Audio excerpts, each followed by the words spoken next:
this fall. Welcome back to CBS 12 News at 9. Halloween is here, and in just a few hours, kids across Palm Beach County and the Treasure Coast will be out on the street trick-or-treating. Certainly, it's an exciting night full of fun and candy, but it'll also be a night of too much excitement for kids with developmental differences like autism.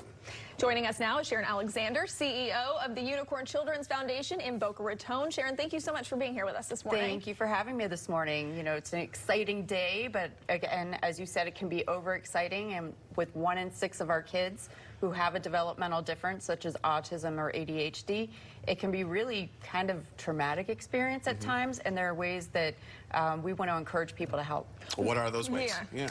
So the blue pumpkin, this actually started out as a teal pumpkin to identify individuals with food allergies. It was a way that people could give the right candies and make sure that we avoid any food allergies.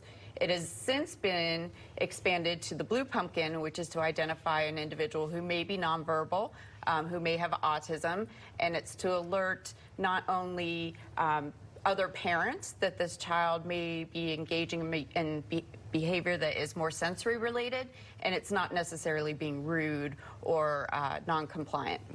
What do you tell parents of developmentally different children on a night like tonight? So on a night like tonight, it's really important that we prepare, we practice, we go over story scripts. What's the night going to be like?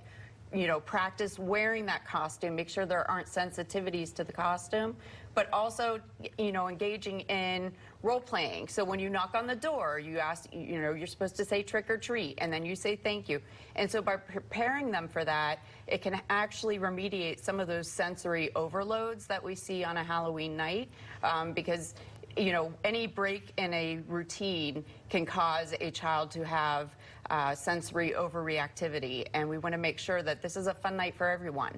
Some people are concerned that by a child carrying a blue pumpkin, it signals to other people, hey, this is a child with autism, and then that might be a stigma.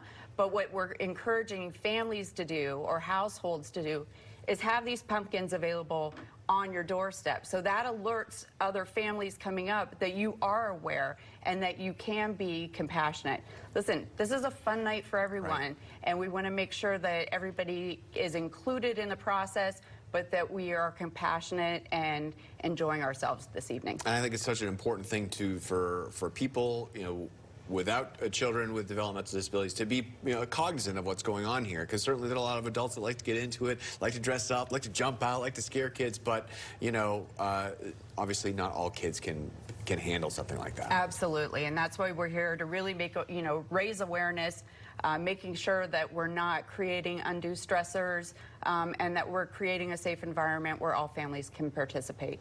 It's really good reminders as we head into the evening. Sharon, also we want to bring up before you go that the Unicorn Foundation is about to announce a major expansion into the campus at FAU. What can you tell us about that? Yeah, we're really excited. So we've already started moving in. We're going to be creating the Unicorn Connection Center, which will house our Unicorn Village Academy, a specialized middle school, high school, and transition to adulthood program for students up to the age of 30, where we're working on employment skills, but collaborating with the university in terms of research and training educators and training medical professionals. So we're really excited, and we hope that we'll see you guys at our ribbon cutting coming up soon. Yeah, that's incredible. We'd love to be there. Sharon Alexander, thank you so much for your time. Make sure everybody keep an eye out for those blue buckets tonight. Stay with us here on CBS 12 News at 9. We will be right back.